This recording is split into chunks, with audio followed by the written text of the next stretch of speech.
Vamos a hablar ahora sobre lo que se conoce como IA, ¿no? La inteligencia artificial. Podemos tener muchos conceptos, cada uno, muchos de nosotros haber explorado ya los beneficios de este recurso, pero vamos a unificar criterios esta noche para ponernos todos de acuerdo. Bueno, ¿por qué debemos hablar de inteligencia artificial en medicina? ¿Ya? Uno, porque ya la IA forma parte de las decisiones clínicas en el día a día. Hasta el año pasado se los veía como un enemigo, ¿eh? No ha pasado ni un año y se ve como, obviamente, formar parte de nuestras labores diarias en el servicio de medicina. Lo segundo, ¿por qué debemos hablar de ella? Es porque su impacto en la sociedad médica cada vez crece más. ¿Ya? Uno, porque cuando tomamos una decisión clínica frente a una historia clínica de un paciente y necesitamos consultar, la velocidad de acceso a la información y la ayuda es mucho más fuerte que los recursos que teníamos antes. Nos ayuda mucho en la investigación. Si antes revisábamos 30, 40 artículos en una semana, lo podemos hacer eso en un par de horas. Y actualmente, si bien hasta el año pasado nomás, la IA se convertía a muchos docentes a nivel mundial y sobre todo nacional, lo veían como una amenaza en la educación médica. Hoy en día se convierte en los recursos principales en la formación de nuevos profesionales. Miren esos tres grandes momentos, ¿no? Grandes razones por las cuales nosotros lo debemos en medicina inclinarnos por la inteligencia artificial. Otra razón son lo correspondiente a sus beneficios potenciales.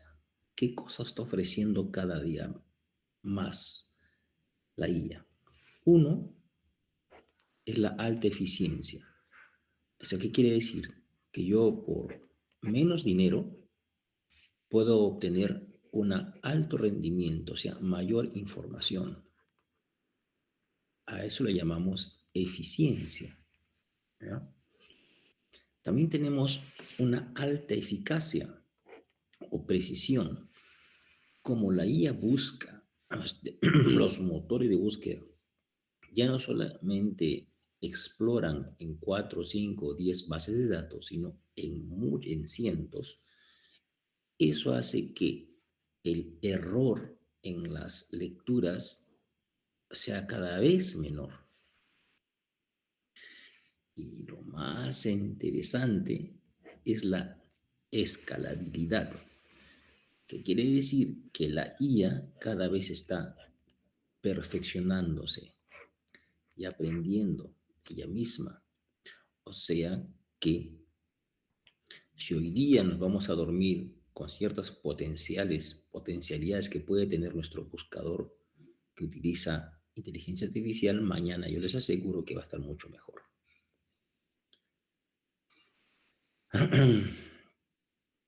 Pero también debemos de hablar de ella en medicina por este motivo, que existen riesgos reales si se mal usa la inteligencia artificial, si se usa sin una reflexión, sin una formación previa. Si lo antes dicho es todo lo positivo y debemos aprender de ello, también debemos saber que es un riesgo si lo usamos mal. Es un riesgo para la medicina. ¿Ok? Muy bien. Entonces, hay una doble perspectiva frente a la inteligencia artificial. ¿Ya? Y esta, pues, perdón, a ver, y esta doble perspectiva se tiene que analizar básicamente en lo siguiente. Debemos aterrizar primero lo positivo, ¿ya? Hay dos dominios clave para nosotros los médicos de la inteligencia artificial. La primera es la práctica clínica, poder tomar decisiones clínicas en base a una ayuda o con ayuda de inteligencia artificial. Pero debemos reconocer que este tiene que tener un entorno regulado, o sea, tiene que tener ciertos límites, o tenemos que aprender a encontrar a supervisores dentro de la misma herramienta que podamos acceder a información realmente muy cercana a la verdad. En la práctica clínica debemos saber también que existe un alto riesgo de que nos deshumanicemos y dejemos todas las decisiones a una computadora. Por ende, la práctica clínica obliga a una supervisión constante del uso de la inteligencia artificial. Es por eso que a los alumnos les vamos a pedir más y les vamos a preguntar más respecto a cómo encontraste una información, cómo hiciste el prompt para encontrar una información adecuada y cuando la encontraste, qué contrastes, qué análisis tú logras obtener de lo que estás leyendo o encontrando. A eso le llamamos supervisión humana y esta tiene que ser obligatoria. No basta con encontrar una información y presentarla, sino que lo que se necesita es aprender a encontrar bien, pero tener una lectura crítica de lo que se encuentra. La otra perspectiva la cual vamos a usar mucho en medicina es respecto a la investigación y docencia. Los profesores tenemos que cambiar un poco, ¿no? Porque debemos aplicar esta herramienta, dado que existen grandes modelos de lenguaje. O sea, ya no se puede solamente pensar que nos podemos comunicar a través del PowerPoint, como ahora, sino con el uso de diferentes herramientas que quizás agilicen más el conocimiento. Um, Esto, dentro de la investigación, debemos también saber que podemos generar o ser proclives a caer en ciertos riesgos para la integridad científica. Muchas veces la IA va a hacer el trabajo por nosotros, por ejemplo, hacer un proyecto de tesis, y nosotros hacerlo pasar como si fuera nuestro, sin haber puesto una coma. Y eso no es ético, ¿ok? Es allí cuando los docentes van a tener que supervisar vuestro trabajo y ver que tú realmente buscaste, opinaste y pusiste parte de ti en lo que has logrado encontrar. Eso te permite formarte. Esto obliga a tener, entonces, más que limitarnos o cerrarle la puerta a la IA, como algunos detractores, debemos aprender a tener o enseñar buenas prácticas de su uso. Y eso es lo que queremos en nuestra escuela de medicina. No queremos bloquear la IA, es una herramienta, tiene algunos riesgos, necesita supervisión, pero debemos difundir buenas prácticas para su uso. Y es un reto para los docentes generar esas buenas prácticas. ¿Ok? Muy bien. Actualmente, ¿qué cosa es entonces la IA? Ya como conceptos teóricos, ¿no? El AI es un sistema basado en el aprendizaje automático, más conocido como Machine Learning. ¿Qué cosa es esto? El Machine Learning es un aprendizaje automático. Es una rama de la inteligencia artificial que permite a las computadoras aprender y mejorar automáticamente.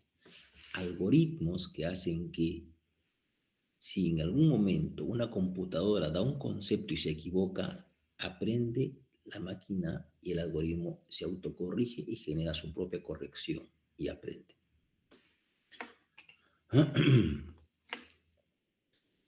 Entonces, pero ¿cómo es que aprende esto? ¿Cómo es que la máquina aprende?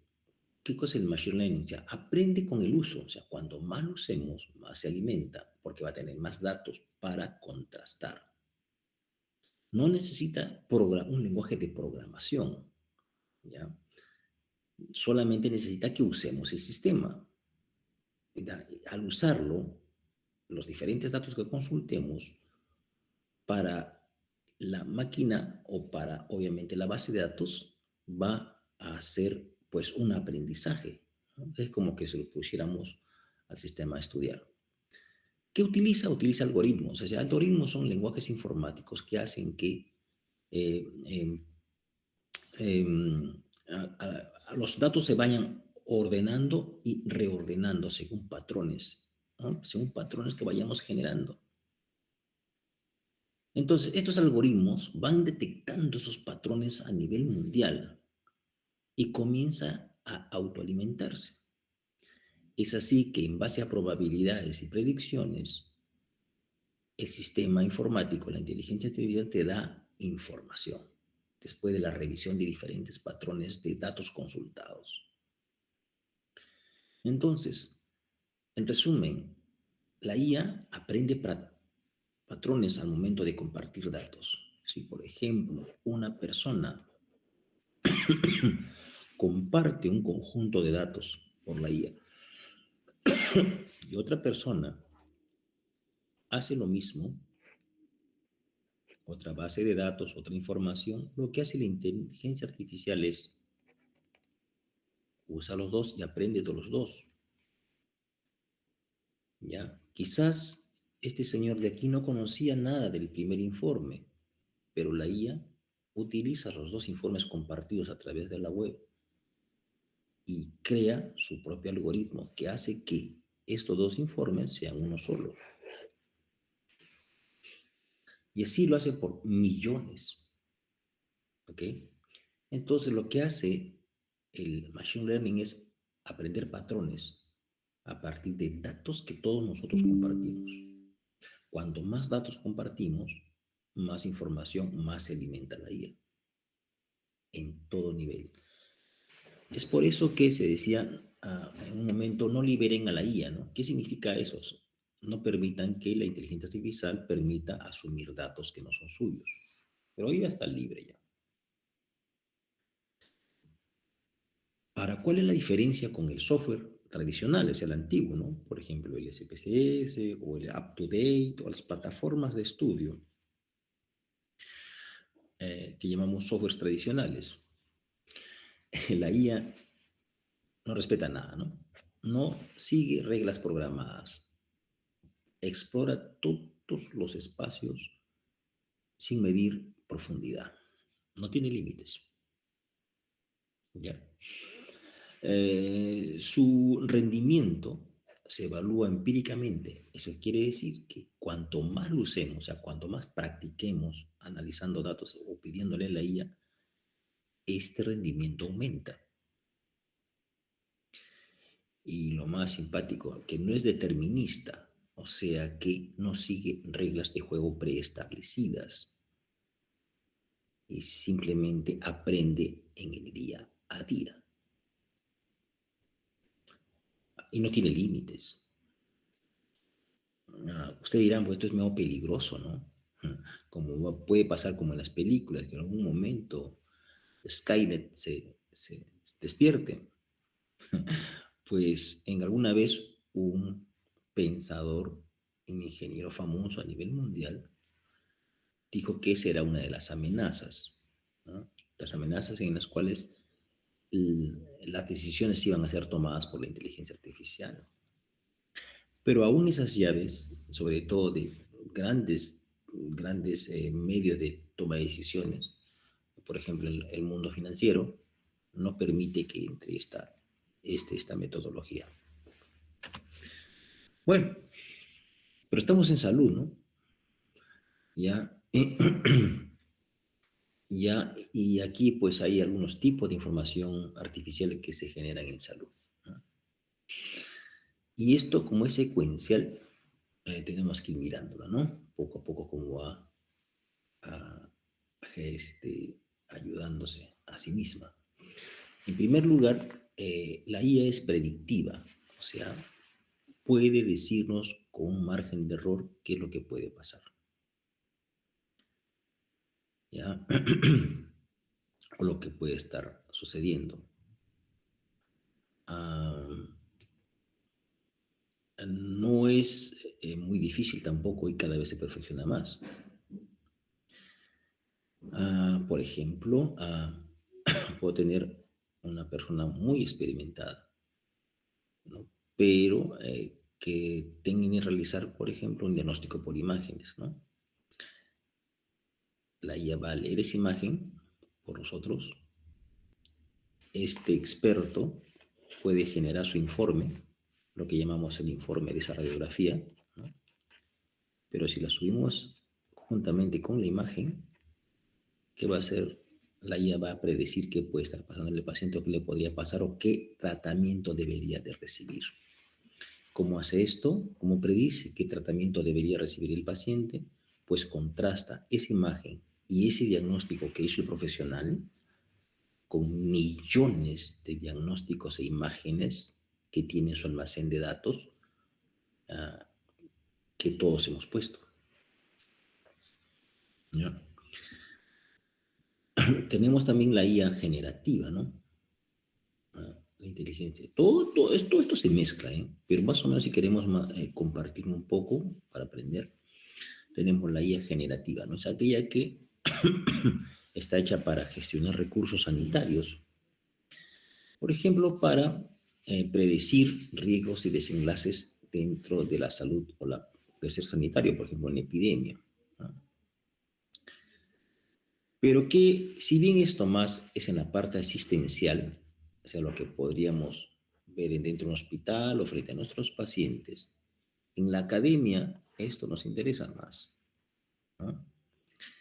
En la IA, un tipo de la IA también genera contenido, genera nuevos textos, nuevas imágenes, nuevos códigos, nuevos patrones, nuevos proyectos, nuevas tesis, nuevo todo. Podía generar.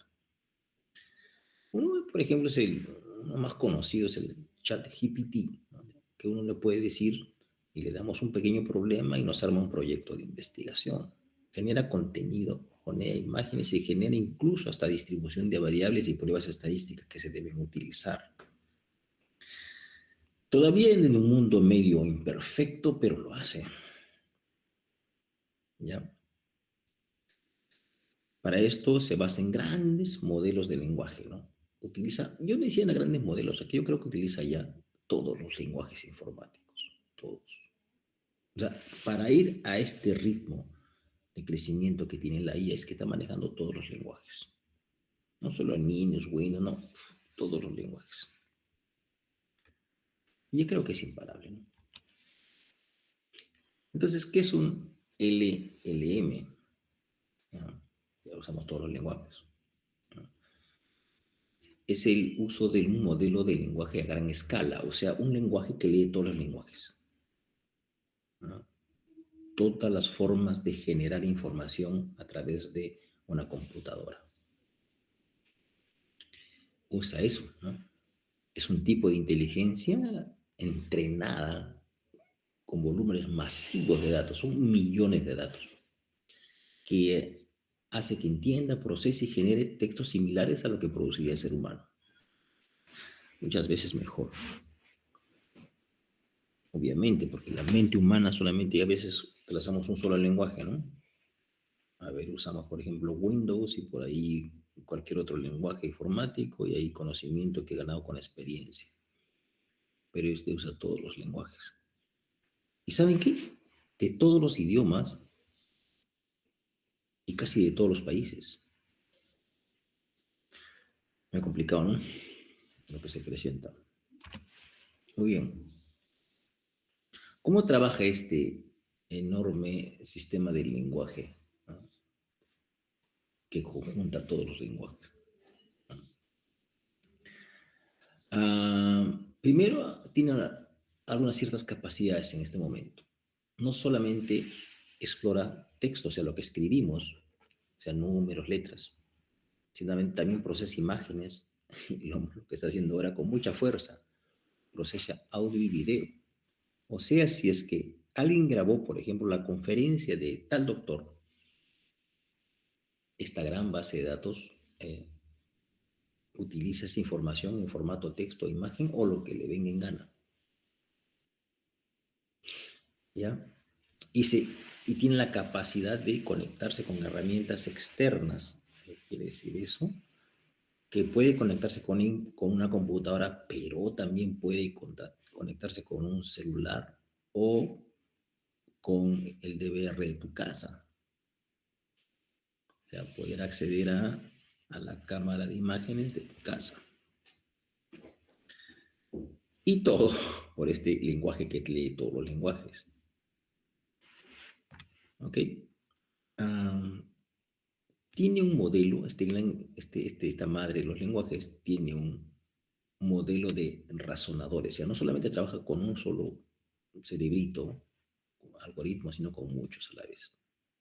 Eso hace que, o le permite y le da la potencialidad de planificar múltiples respuestas y en base a probabilidades ofrecer las mejores respuestas.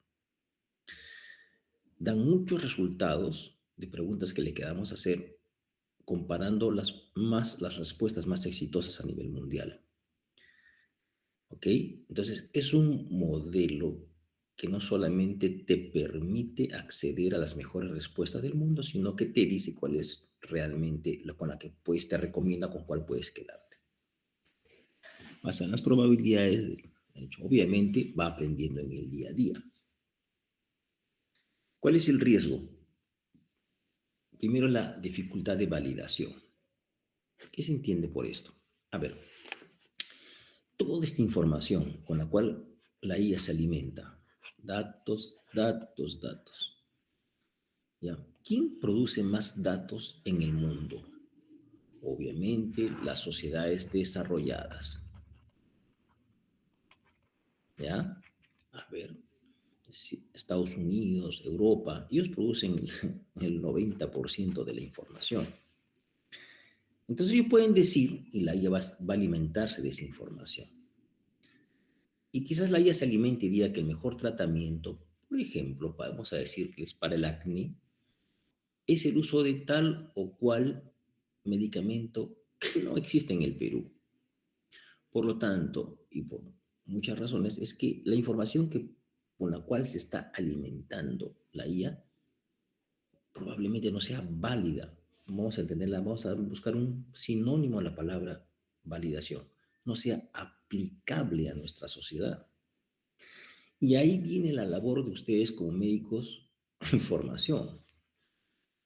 Van a recibir consejos de la IA para tomar decisiones, pero la IA se ha alimentado de toda esta información que pertenece al mundo de países desarrollados.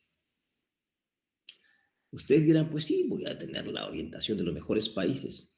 Sí, pues que sea así como conocimiento, pero al momento de aplicar y tomar decisiones con nuestra población, probablemente no podamos aplicarlas. Entonces, existe un gran riesgo en la dificultad que vamos a tener para validar la información y que ésta sea aplicable a nuestros países. Por eso es que su uso clínico todavía es limitado, ¿no? Entonces puede estar pasando visita, dice, doctor, hay lo mejor tratamiento para este, um, vamos a esta leucemia linfocítica juvenil, es que se le haga un trasplante de médula y para este cariotipo se necesita tales biológicos. Entonces van a mirar, ¿y cuánto cuesta esos biológicos que me dice tu guía que es lo mejor? Está a $500,000, doctor. ¿Y quién es capaz de pagar $500,000? Ah, pues los países desarrollados sí, a través de un seguro médico que puedan tener. La IA recomendó que usemos esos biológicos, pero no tenemos. Entonces, mucha de su información va a tener un uso clínico limitado aún. Va a depender mucho de cómo cada país se conecte al desarrollo. Por ende, una forma de marginarse o automarginarse del mundo es no cuidar el futuro de tu país, porque obviamente toda la información se va a desarrollar en función de los países que están creciendo. La IA no se alimenta de los países que no crecen, que aportan pocos datos. ¿Ya? Muy bien. Por lo tanto, el dato es el combustible de la inteligencia artificial. Para ello se necesita entender una cosa, ¿no? La calidad del dato, calidad del modelo, calidad del dato. Pero este lenguaje que lee todos los lenguajes se alimenta obviamente de lugares donde el dato tiene altas probabilidades de ser exactos. Si tú haces un trabajo de investigación en Latinoamérica y otro lo hace en Estados Unidos, es obvio que por la cantidad de información que existe en Estados Unidos le va a ser, es más probable que tome las decisiones en función de los resultados que tuvieron esa investigación en Estados Unidos. ¿Ok? Para ello, entonces, como el dato es importante, es el combustible, la gasolina de la IA de qué necesita, obviamente, entrenarse. ¿Y cómo se entrena la IA? Recibiendo tu información, ¿ya? Y esa información es pues clave, ¿no? Ya, ese entrenamiento, si nosotros estamos ahorita explorando 4, 5, 8 datos esta noche, en otros países son miles que están alimentando la IA y entrenándola, aportando datos de calidad. Los tipos de datos, ya la IA está aprendiendo a validar datos, ¿no? Poco a poco está aprendiendo. Por ejemplo, nos dice, ¿sabes qué? Quiero información de tratamiento para tuberculosis para el Perú. Entonces está aprendiendo un poco, que se va a ir fortaleciendo, ¿no? Pero no va a ser tan veloz como aquella información que está para los países desarrollados, ¿no? Ah, hay muchos datos que están a prueba todavía para inteligencia artificial, están ahí dando vueltas, ¿ya? Porque estamos recién 2 años, ¿no? Por ende, si bien estos 2 años la IA ha sido importante, aún no es muy representativa para todos los países, ni todas las universidades y todos los estudiantes de medicina del mundo. Y ahí está nuestra desventaja. Obviamente la información más concentrada y fina va a llegar para aquellos países que aporten mayor dato o data. Ah, obviamente también hay una cuestión que tenemos que tener en cuenta, es la privacidad, ¿no? La privacidad con la cual se maneje la data, ¿no? Esos datos que alimentan a la IA, que alimentan a estas computadoras. ¿Ya? El GDPR es el Reglamento General de Protección de los Datos, ¿no? Es la ley de privacidad más estricta del mundo, ¿no? Pero está implementada básicamente en la Unión Europea desde el 1918. ¿Para qué? Para proteger los datos personales y la privacidad de sus ciudadanos. Este reglamento dice qué información debe tener la IA a la cual puede acceder. La pregunta es, ¿nosotros tenemos esta protección? Creo que no. Aún nuestros sistemas son muy débiles. Y ahí está pues lo que ha pasado en nuestras elecciones, esta de aquí que tanto lío ha generado. Alguien hizo un algoritmo, ¿no? O sea, tenemos un algoritmo, una plataforma donde se suben los datos de los resultados de las elecciones, ¿no? Todas las actas. De repente, por ahí, un marciano hizo un algoritmo, ¿no? Para que pues se metan datos ficticios a esa base de datos. Y eso es lo que está en una denuncia seria al respecto, ¿no? Muy seria, donde dice que hay más o menos 180.000 o 200.000 datos, o sea, votos que han entrado en forma ficticia. ¿Por qué? Porque no tenemos plataformas con esta calidad de seguridad del dato de las personas.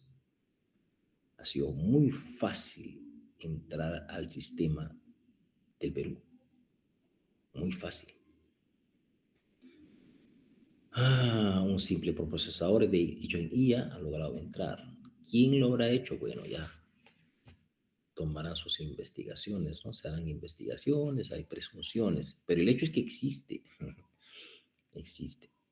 Lo que antes no se podía hacer ahora se hace fácil. Eso hace que tengamos que crear en cada país, cada sociedad, la gobernanza del dato, generar mm, reglamentos que permitan vigilar cada dato que se sube a la IA y cómo ésta va a trabajar con el dato. Vamos a ver, pues, qué pasa. Esto del futuro todavía es impredecible ahí.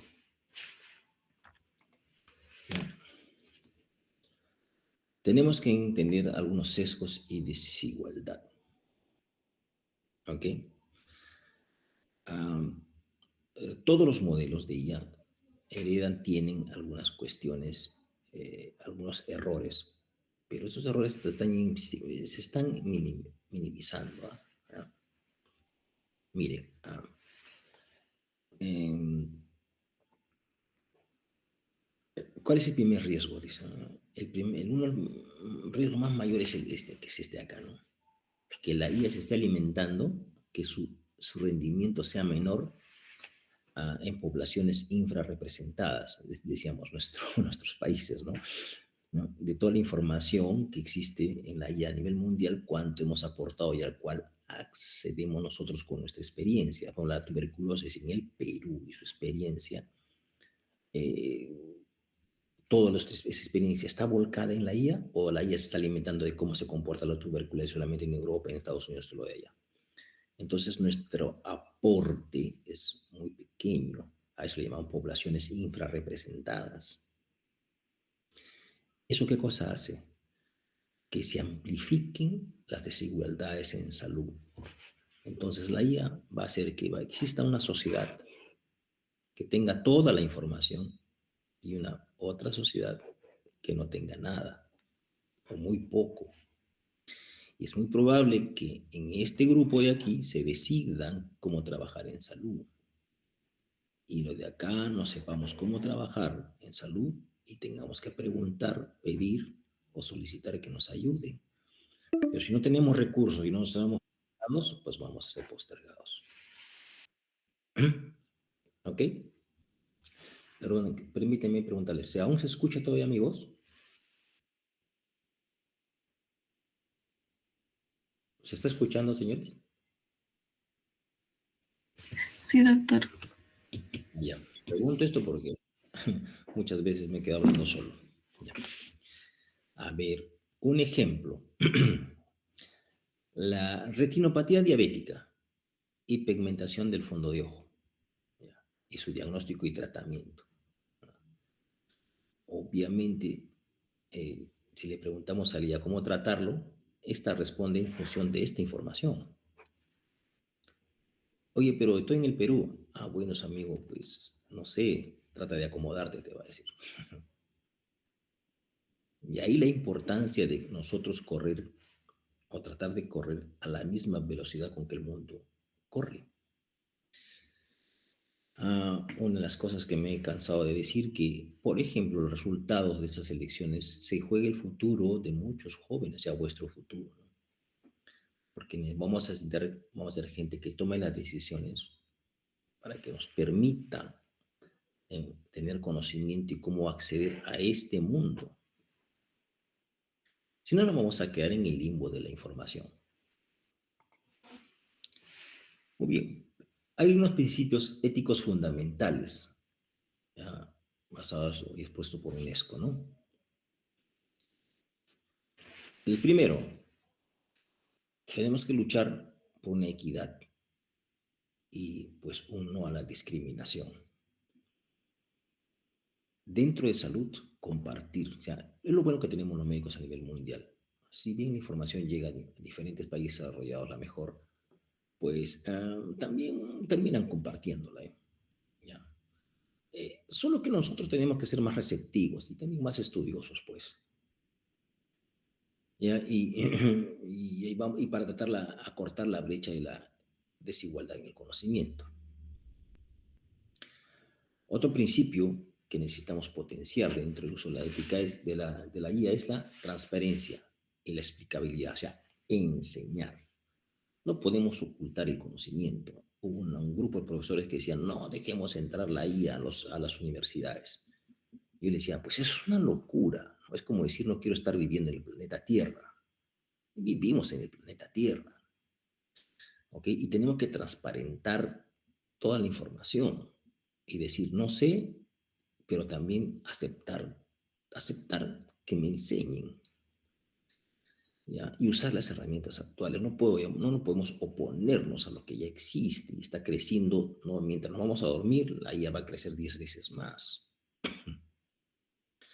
Otro principio ético que debemos fortalecer es la supervisión humana. No dejar que cualquier trabajo que se haga con IA sea obviamente revisado por el ser humano, o sea, por nosotros. Si hoy día les dejo un trabajo y ustedes buscan la mejor información en IA, pues tú me la vas a tener que explicar, ¿no? Y redactar y decirme por qué está pasando, ¿no? Y me tienes que estudiaste y qué leíste y qué entendiste de lo que encontraste. Y eso se llama supervisar tu conocimiento, no el de la IA. La IA te va a dar la información, pero como quien la va a procesar eres tú. Entonces, ¿qué va a hacer el docente? Tiene que supervisar cuánto has aprendido de eso que has buscado. Por ahí empieza la supervisión humana. El profesor no puede conformarse con el trabajo que el alumno le da, ¿no? Porque ya todos sabemos que el alumno va a ir a la IA, va a sacar un lindo trabajo, pero que quizás ni lo leyó. La supervisión humana pasa por eso. Y ustedes tienen que no enojarse por si algún momento el profesor le dice, bueno, expónme tu trabajo, quiero saber si tú lo has hecho. Todos sabemos que lo ha hecho la IA y te ha ayudado la IA, pero cuando decimos tú lo has hecho, significa si lo has leído, si lo has estudiado, lo has criticado, qué es lo positivo, lo negativo, si es actual, si es válido para nuestra sociedad, etcétera, etcétera. Espíritu crítico. Eso es la supervisión humana y eso nunca va a acabar, señores. Así que por ahí ya vayamos acostumbrándonos. Si bien en algún momento redactaste un documento con la IA, pues los componentes éticos o los principios éticos fundamentales en lo que es la enseñanza en medicina te va a exigir que tú me digas, primero, cómo lo encontraste, segundo, qué entendiste, y tercero, cuál es tu aporte crítico, tu aporte crítico. Lo otro es responsabilidad, ¿no? Y rendición de cuentas, ¿no? ¿Qué se entiende por eso? ¿No? La responsabilidad y rendición de cuentas existe dentro de la IA también la mafia del dato falso, ¿no? Ya se están generando estrategias para control del dato falso. Y obviamente saber decir de dónde lo saqué. Otro principio ético que hay que fortalecer es que el paciente también tiene que participar en el desarrollo de su salud. Recuerden, los pacientes también saben usar la IA. No se sorprenda si en el futuro un paciente coja su radiografía, el informe que le dio el radiólogo, entre a la IA de su trabajo o personal y le pida los mejores consejos y tratamientos. Luego te visite y te diga, doctor, ¿qué hago? Pero ese paciente va a tener en su cabecita todo ya lo que le preguntó la IA. Y cuando te pregunte a ti, pues este, vas a tener que respetar su conocimiento. Pero también el que tenemos que decir al paciente allí que si bien sabe y la IA es un documento, una herramienta útil, hay que informarse bien y para que no generar confusión. O sea, una de nuestras tareas futuras va a ser eso, enseñarle al paciente a no confundirse en lo que lee. Ya no decirle no leas. Por ejemplo, en mi generación, ahorita con mis pacientes, yo le digo, por favor, no leas internet, no leas IA, todavía. no busques el tratamiento la mejor opción de tratamiento allí, porque te vas a confundir, porque aún la IA está enredada. El crecimiento solamente está apta para profesionales que estamos metidos en este mundo de la medicina. El paciente puede salir totalmente confundido de ahí. Pero va a llegar un momento, y esa es vuestra generación, en la cual ya la IA va a estar tan perfecta que el conocimiento que recibe el paciente va a ser bastante fino y de alta calidad, con poblaciones que les guste estudiar y leer, porque les, como le dije, barato y rápido. Entonces vamos a tener que aceptar como un valor el saber que el paciente también tiene derecho a informarse. ¿Ok? Muy bien. La IA en la práctica clínica, en nuestra práctica, ¿no? De todos los días. Actualmente, eh, ¿cómo nos ayuda? ¿No? En la mayoría de las herramientas se utilizan para ver como diferentes tratamientos y para, obviamente, definir factores de riesgo asociados a las principales enfermedades. Básicamente eso. Eso ha hecho que en Europa, que es lo que más se preocupan por manejar adecuadamente esta herramienta, existan muchas regulaciones para esos tratamientos, para esas mediciones de riesgo. El Estado está preocupado cada día por mejorar, obviamente, las vallas en todo el avance de la medicina. Entonces, una sociedad necesita regulación. Y en Europa, Estados Unidos es muy fuerte.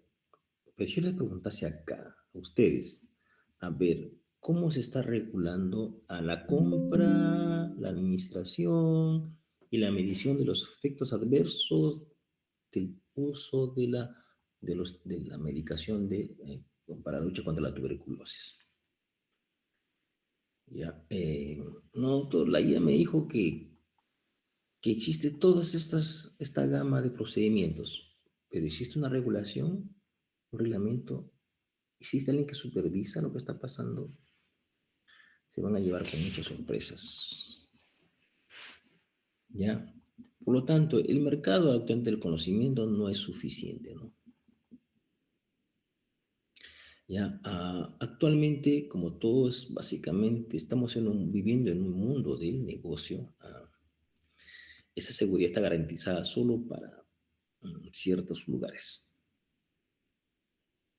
¿Ya? Eso tenemos que entenderlo. La IA abierta y sus regulaciones, todavía nosotros no accedemos, ¿no? La regulación en nuestro país todavía no está al respecto. Creo que estamos en pañales. Otra cuestión que tenemos que tener presente, sobre todo en nuestra sociedad, la IA no sustituye a la formación profesional, o sea, no sustituye al profesor. Al contrario, es una herramienta más nomás. Pero la indicación del profesor hace que tú, con tu conocimiento, pues perfecciones el conocimiento del profesor. Pero ha hecho algo, yo creo, interesante también en este punto. Si antes el profesor era así, ¿no? ¿Cierto? El profesor acá y el estudiante aquí, ¿ah? Y todo lo que decía el, el profesor, el alumno acataba sin, sin casi opinar. ¿Ya? Él era el profesor enseñando y el alumno asumiendo como una esponja todo. Hoy en día, gracias a la IA, eso cambió y va a cambiar más. Ahora, el alumno aprende del profesor, pero también el profesor aprende del alumno. ¿Ya? Y ese juego ya es infinito. Por ende, se convierte en una simbiosis alumno-profesor.